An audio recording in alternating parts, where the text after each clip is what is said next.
On the evening of April 23rd, 1954, Olive May Bennet was brutally murdered, her lifeless body callously discarded into the shadowy depths of the River Avon. Was this the work of a spurned lover consumed by jealousy, or the chilling precursor to a serial killer's reign of terror? I'm Kat Park. Join me with your favourite tipple as we delve into this enigmatic and haunting case of the 50s, riddled with unexpected twists, ominous turns, and familiar faces. This is the case of Olive May Bennet Unsolved.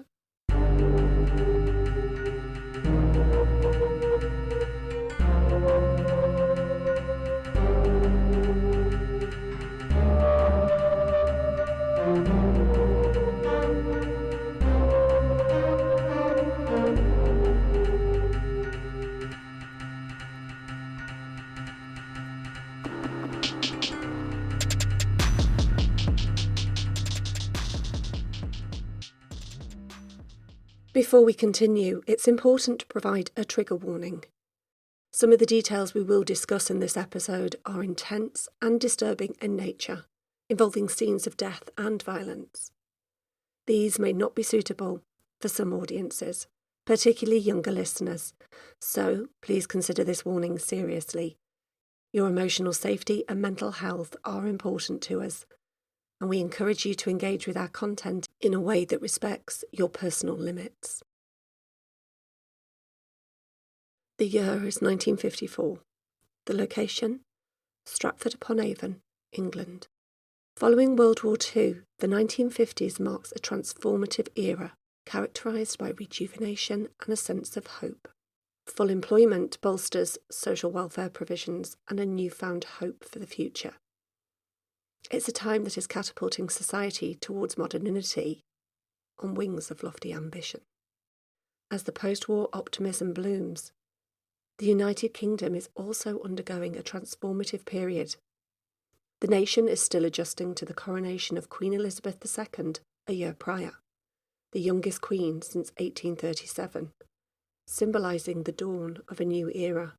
Yet, the British Empire is also starting to crumble, marking the beginning of the end of British colonial rule. The UK is caught between tradition and a modern way of thinking, which creates the perfect backdrop for this episode's case. Olive May Bennet is a demure and unassuming 45-year-old Scottish midwife. With over 2 decades of nursing under her belt, she has been working at numerous hospitals across the UK, most recently accepting a position at the Monroe Devis maternity home near Tiddington, a mere 2 miles from Stratford. She is happy to be living and working at this nursing home. Over the past year, she has been moving between various work placements, compelled to do so by the petty jealousy of her fellow nurses. April 23rd, 1954 is a Friday, and Stratford is abuzz with excited locals, soldiers from nearby army camps, and crowds of tourists from around the world who have come to pay tribute to the legendary playwright William Shakespeare on his birthday. It's 8 p.m, and Olive wraps up her shift at the Monroe Devis nursing home.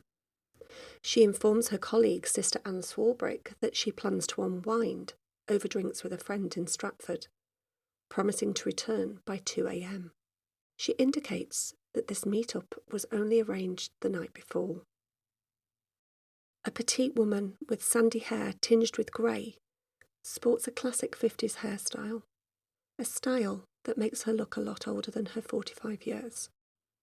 She's decided to wear a blue woolen dress paired with brown shoes, a black and grey coat, fawn gloves, and a brown felt hat. She also dons her distinctive pink-rimmed glasses, a necessity due to her eye problems. Shortly after 9 p.m, Olive enters the Red Horse Hotel on Bridge Street in Stratford. A regular customer, she often visits for a drink or two, enjoying her own company. Tonight is no exception. Olive buys herself a sherry and finds a cosy corner to settle in. However, the barmaid notices a subtle change in Olive's demeanour, sensing that something is amiss. As the clock strikes 10:30 p.m, marking closing time for the Red Horse, Olive makes her way out. She has spent the last hour and a half in silence. She has not spoken to anyone, which is strange, because she was supposed to be meeting a friend that evening. As the barmaid bids her farewell, Olive uncharacteristically remains silent, appearing immersed in her own thoughts. She steps out into the chilly night amid the revellers and vanishes without a trace, only to be seen again at 11:45 p.m. outside the Red Horse Hotel, seemingly lost and standing alone. This is the last time Olive is seen alive.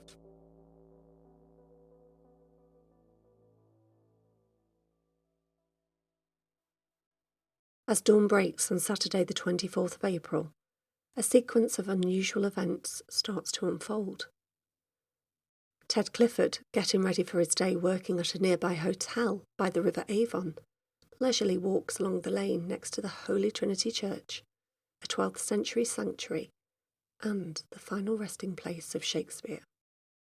In the midst of a serene and seemingly ordinary early morning, Ted stumbles upon an abandoned black handbag and diary.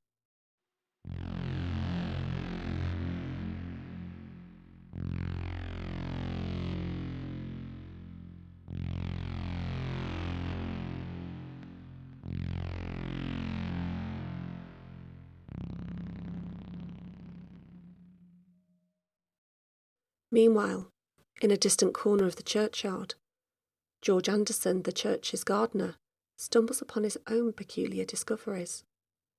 Nestled in the dew-kissed grass, he uncovers a pair of spectacles and a solitary shoe.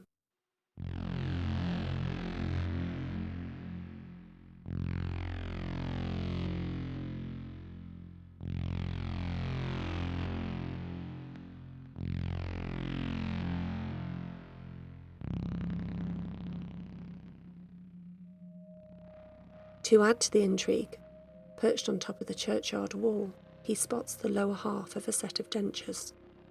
George carefully surveys his surroundings, scouring for any traces of life. In the midst of these astonishing discoveries, one revelation emerges with undeniable impact. His eyes lock onto an empty void, a 2-foot hole in the ground that once held a gravestone.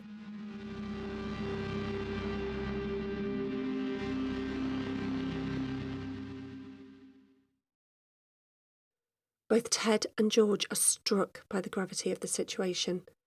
These events are far from ordinary. An unsettling scene is unfolding before them, and independently, both men raise the alarm and call for assistance.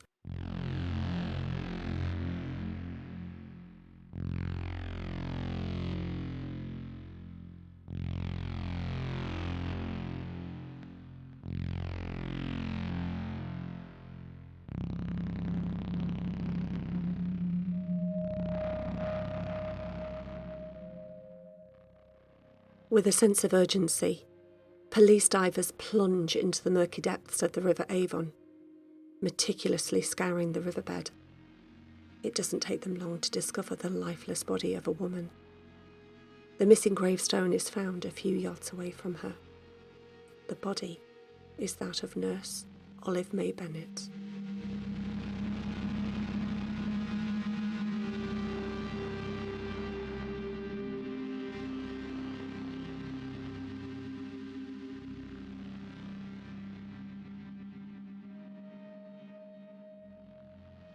Within hours of the grisly discovery, a full investigation swiftly gets underway, with 2 familiar faces leading the charge in the search for Olive's killer.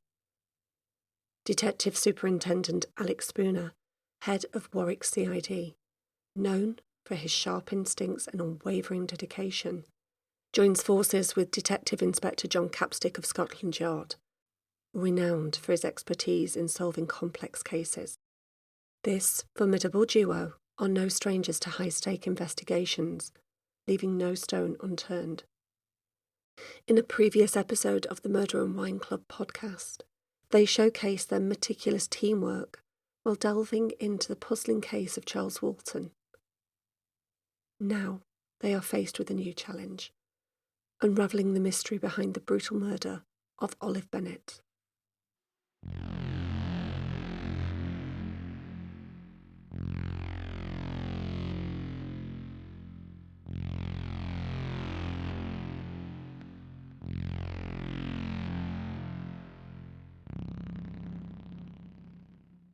The post-mortem reveals that Olive had not been sexually assaulted, but died due to manual strangulation from external pressure to her neck.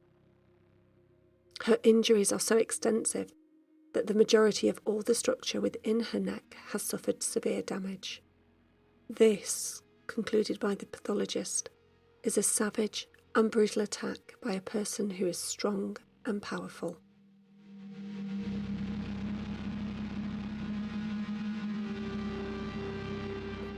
The severity of her injuries indicates her attacker applied significant pressure and force for such trauma to occur.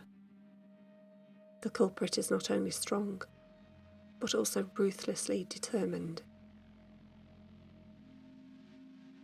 Olive's lifeless body had been callously dragged to the church wall. With an unsettling detachment, she was tossed unceremoniously, plummeting 20 feet into the depths of the River Avon, her body tethered to the stolen tombstone with her own scarf. It's a crime that seems to defy any clear motive or suspect, leaving Capstick and Spooner with a perplexing puzzle to solve. The pressing question that lingers on everyone's lips is, why was this compassionate and diligent nurse singled out? What events unfolded to result in such a tragic incident? As the police delve deeper into Olive's personal and professional life, they painstakingly piece together the puzzle of her final weeks, days, and hours. Olive's diaries and letters are discovered in her room at the nursing home, offering a rich tapestry of clues. The pages reveal a hidden life.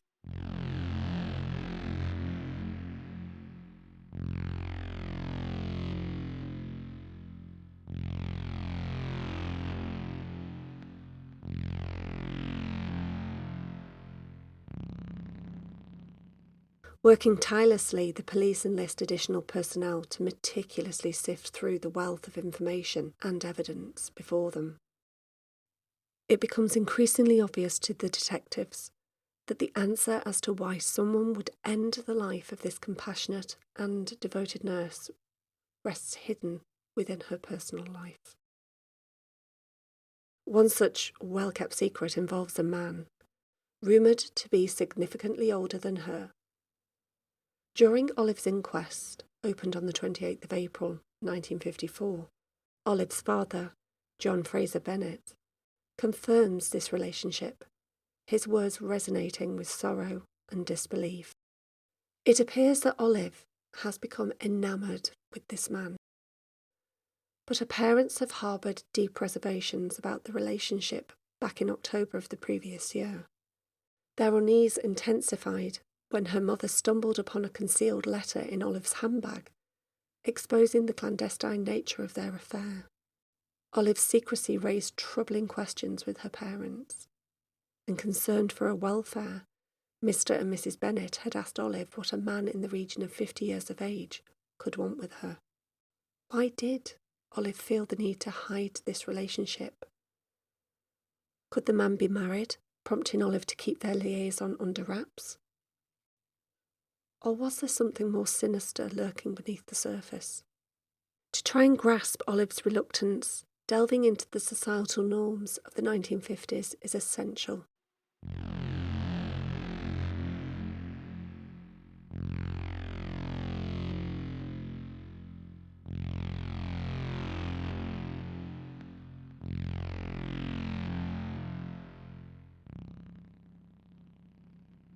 While attitudes towards dating, sex and marriage were evolving, a strong emphasis on chastity and morality persisted. It was an era characterised by formal and structured dating, where courtships implied exclusivity and often involved formal introductions with family members. Olive's cloak and dagger relationship challenged these conventions, casting her actions in a mysterious light. Societal expectations around sex were also incredibly rigid during this time period. Premarital sex was not only considered taboo, but it was also heavily intertwined with religious and moral values that emphasised abstinence. Those who deviated from these established norms risked facing severe consequences, such as social ostracism and discrimination. Society closely monitored and judged individuals who engaged in premarital sex, creating a culture of fear and stigma. Considering Olive's esteemed position as a respected nurse, it's possible that she harboured concerns about tarnishing her reputation within both her community and her family. However, could there have been a deeper motivation behind her choice to keep this secret? Perhaps societal pressure was not the sole driving force.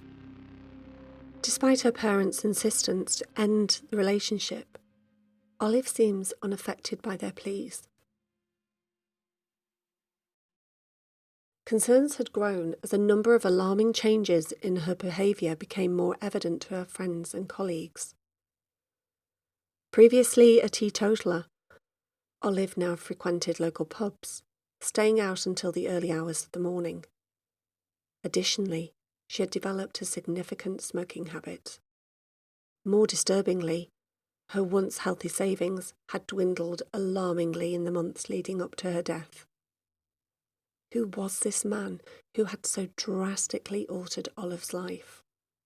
Was Olive simply seeking love, yearning for a life beyond the confines of her nursing duties? Or did her tragic story harbour darker secrets?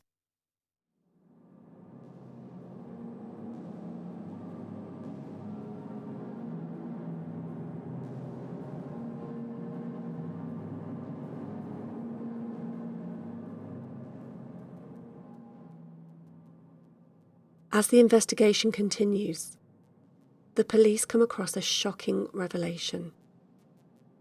The travelling salesman is not the sole presence in Olive's life. This disclosure sends waves of disbelief through her already grief-stricken parents, adding yet another layer of complexity to Olive's enigmatic personal life.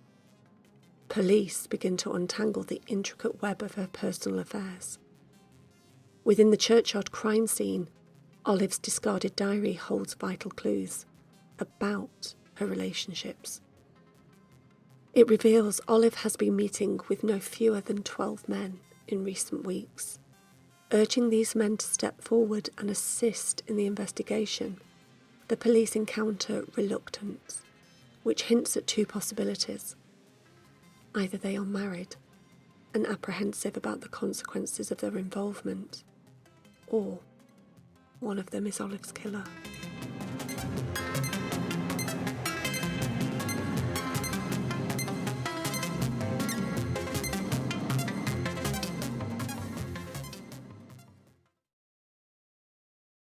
In an earnest effort to jog people's memories and gather crucial information, the police force allocate additional manpower to the case, questioning potential witnesses under conditions that closely resemble that fateful night of the murder.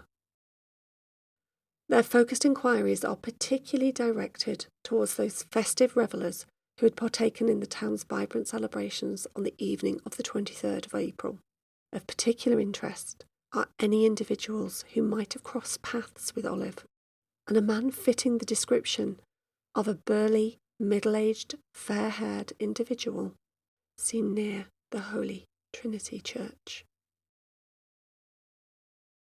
In their tireless pursuit of justice, the police leave no stone unturned, meticulously searching for any valuable piece of information Witnesses report seeing two people kissing by the church around midnight.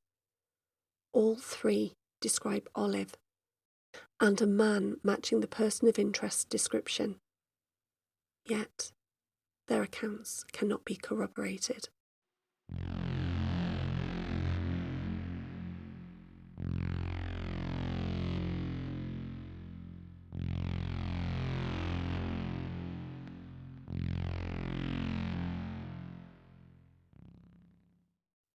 Another witness statement leads police to believe that a man from Worcester, who has been asking particular questions about Stratford only a few days before the murder, is relevant to their inquiries.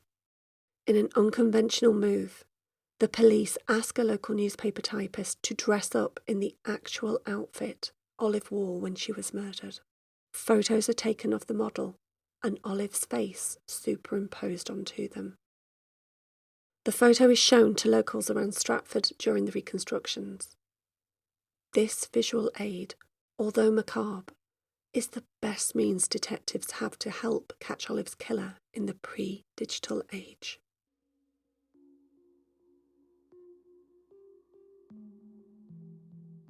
During this time, police divers also recover Olive's brown shoe and a woolen scarf from the river. The scarf is a significant find, as it is believed to have played a role in Olive's death. However, police do not reveal whether it has been used to strangle Olive or used post-mortem.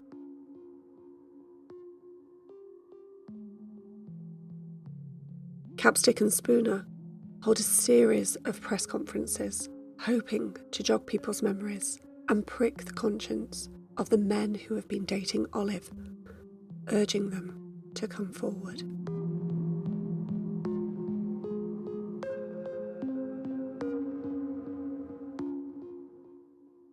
The chilling murder of Olive May Bennet, infamously dubbed the Gravestone Murder, grips the nation.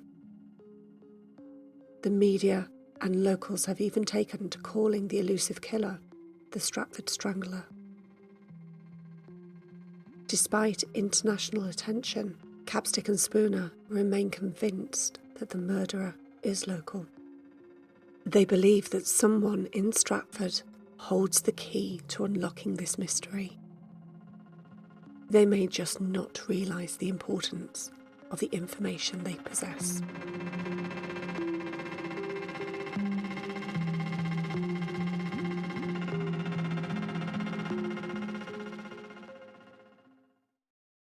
The hunt to find Olive's killer seems an impossible task.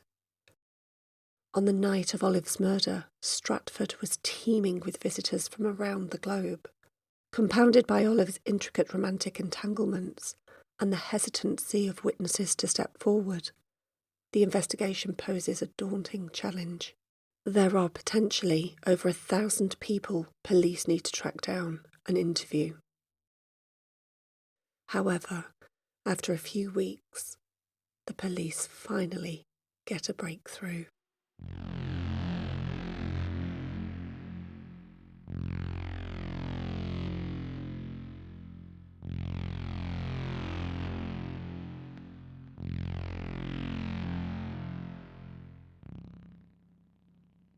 A letter posted in Carmarthenshire, Wales on March the 18th, 1954, provides a new lead detailing a rendezvous with Olive. It has been sent to Olive's previous place of employment, Shrub Hill Hospital in Worcester. The letter reads, "Hope to see you Wednesday 24th of March at 8 p.m. outside GW and Thursday at 8 p.m. The letter is signed by a man calling himself Harry. Capstick and Spooner believe that the GQ refers to either the Great Western Hotel or the Great Western Railway Station in Worcester.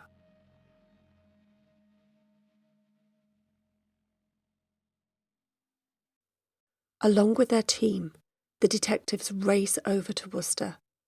They want to quickly confirm whether the pair did meet up. There is every chance the couple did not meet up, as Olive had moved by the time the letter arrived at Shrub Hill Hospital. But this did not deter the police from interviewing staff at the hotel and the railway station. Harry may have turned up unaware that Olive hadn't received the letter. Could Capstick and Spooner get a description of Harry?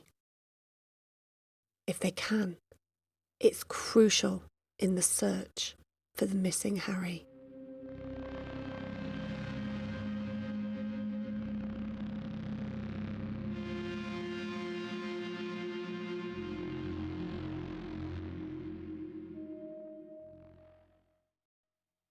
This flurry of activity comes to nothing.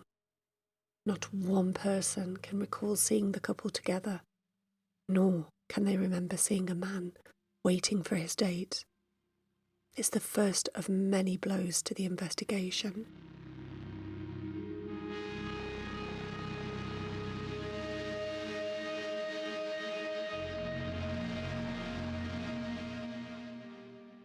After giving Harry numerous opportunities to contact, the police issue a final warning that if they don't hear from him, they will make his letter public, a move that could potentially embarrass, they hope.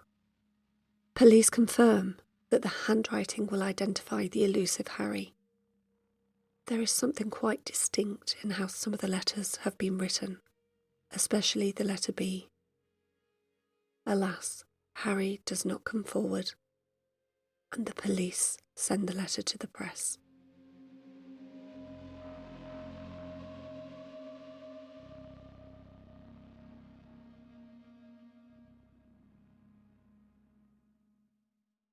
Paradoxically, in response to this appeal, more men who have had friendly connections with Olive come forward. However, the question remains, why did Olive encounter so many men? Was she seeking companionship or marriage? Or was she involved in the profession of prostitution? Another puzzling set of inquiries revolves around Olive's change of address and Harry being unaware of this move. Was it a deliberate act on Olive's part, a subtle way to sever ties with Harry? Maybe she had grown hesitant to continue their relationship and chose silence as a means of creating distance. It also could have been an innocent mistake. Olive might not have had a way to inform Harry about her move. In a time when communication was not as instant and straightforward as it is today, conveying such changes could have posed challenges.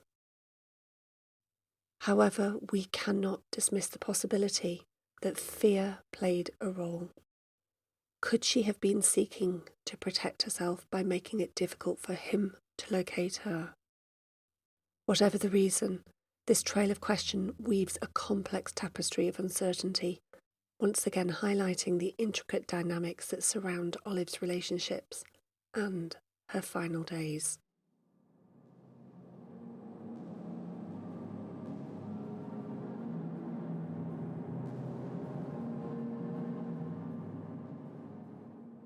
The search for Harry spans across the country and extends to Ireland. Capstick secretly flies to Dublin to interview a woman believed to be connected to Harry, but this lead also proves fruitless. Despite their best efforts, Harry remains elusive. One major obstacle hampering the investigation is the reluctance of Olive's lovers to come forward. Most of them are married and fear the exposure of their extramarital affairs. To address this challenge, the police visit more than 50 factories and offices in Stratford, striving to identify any men who may have had connections with Olive. They even orchestrate clandestine encounters, accepting anonymous statements to safeguard the anonymity of these individuals, although such measures raise ethical concerns.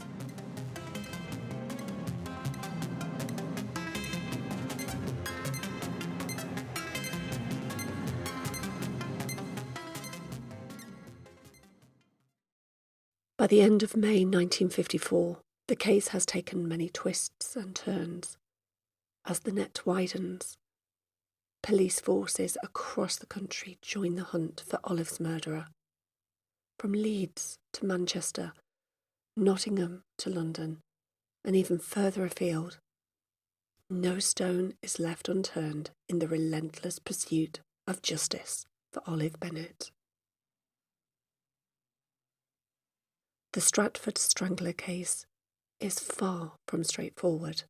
Police interest peaked over the 3 possible routes Olive may have taken from Bridge Street to the Holy Trinity Church. They begin house-to-house checks along these paths with the ambitious goal of interviewing every household member in Stratford. Each statement is meticulously recorded, and each memory of that fateful night is probed for any potential leads. The police also make a significant appeal to courting couples who frequented the Stratford recreation ground. This area runs along the south of the river, directly opposite the churchyard. Perhaps amidst their romantic rendezvous, couples had unwittingly witnessed something crucial. However, this appeal is fraught with societal complications. Many couples are either illicitly entwined or simply too young to openly admit their relationships and are hesitant to come forward. This reticence, a reflection of the era's societal norms, is a significant obstacle in the investigation. Yet, persistence bears fruit.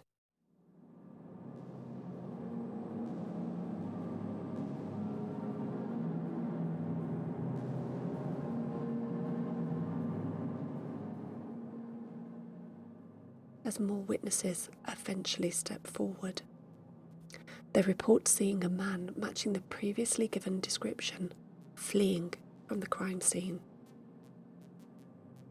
He is later spotted in a cafe in the early hours of the 24th of April, hastily finishing his breakfast and attempting to hitch a ride with a lorry driver. His eagerness to leave Stratford is suspicious. Adding to the intrigue, police discover that 3 cheap day return tickets to Stratford had been issued at Shrub Hill Station in Worcester on April the 23rd. However, only 2 tickets were used fully. Did that 3rd ticket belong to Olive's killer?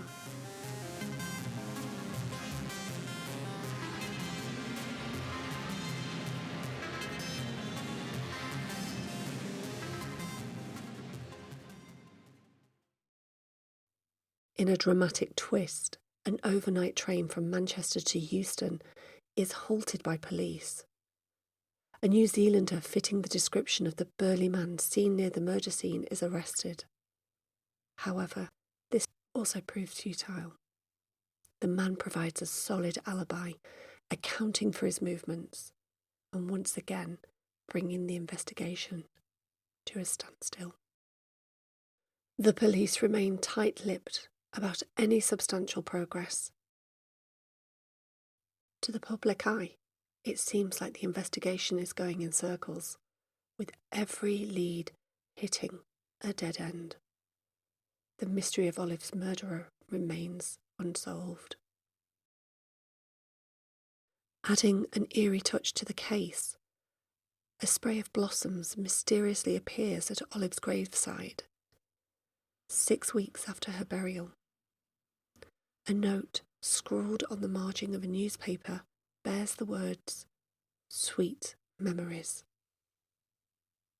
Was this a remorseful tribute from a secret lover, or a chilling taunt from her killer?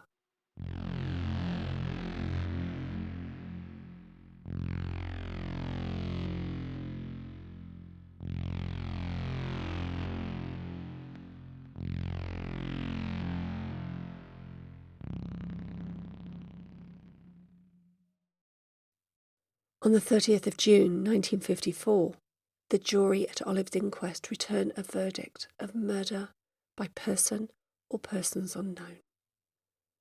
Despite interviewing thousands of people, there is insufficient evidence to bring charges against anyone. The case has finally gone cold. The lingering question remains: why was Olive, a respectable nurse, meeting multiple married men? This puzzling aspect of Olive's life would only become clear years later when another case shed light on the darker underbelly of UK society.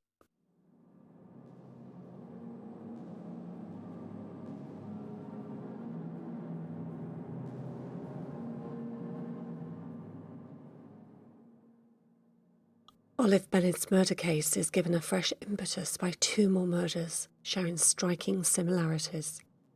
Jean Townsend, a costume designer for the London's West End, is found strangled in South Ruislip, Middlesex, in England, on September the 14th, 1954. She has been strangled with her own scarf, and despite some of her clothes being removed, there's no sign of sexual assault. A few months later, another woman, Lillian Collins, a factory worker, is found strangled and her body left on wasteland in Wednesbury, in the West Midlands. The parallels in these three cases, Olive, Jean and Lillian, lead Spooner to collaborate with other lead detectives on the Ruislip and Wednesbury murders. While most of the investigation is conducted in secrecy to maintain its integrity, one crucial piece of information is made public. A description of a man who had assaulted a Sunday school teacher 5 weeks prior to the Collins murder in a similar vicinity. Jane Hughes bravely walked into Bilston Police Station to report an incident where a man emerged from the darkness and attacked her. According to Jane, the assailant was a well-built man, approximately 5 feet 9 inches, dressed in a dark overcoat, but without a hat. Jane's description bears a striking resemblance to a man observed lurking in the area where Lillian was assaulted and killed. Although the details are somewhat vague, they pique Spooner's interest due to the similarity to the man seen with Olive shortly before her death, and it warrants an investigation. Just 10 days before Christmas in 1954, a groundbreaking discovery shook both the Bennet family and the investigators working on Olive's murder case. This revelation would pivot the investigation in a fresh direction, adding another layer to the already complex investigation.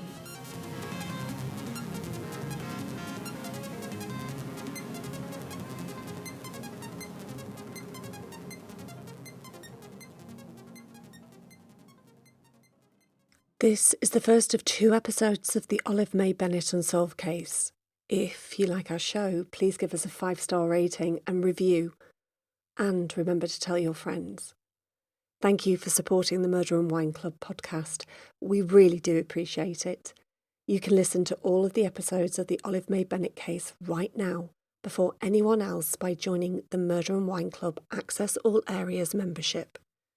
You'll not only get early episode access, but you'll receive bonus episodes including a psychological profile of the killer and some behind-the-scenes access. Head over to patreon.com/Murder and Wine Club and join today. The link is in the show notes below. Subscribe on Apple Podcast, Amazon Music, Spotify, or wherever you are listening right now.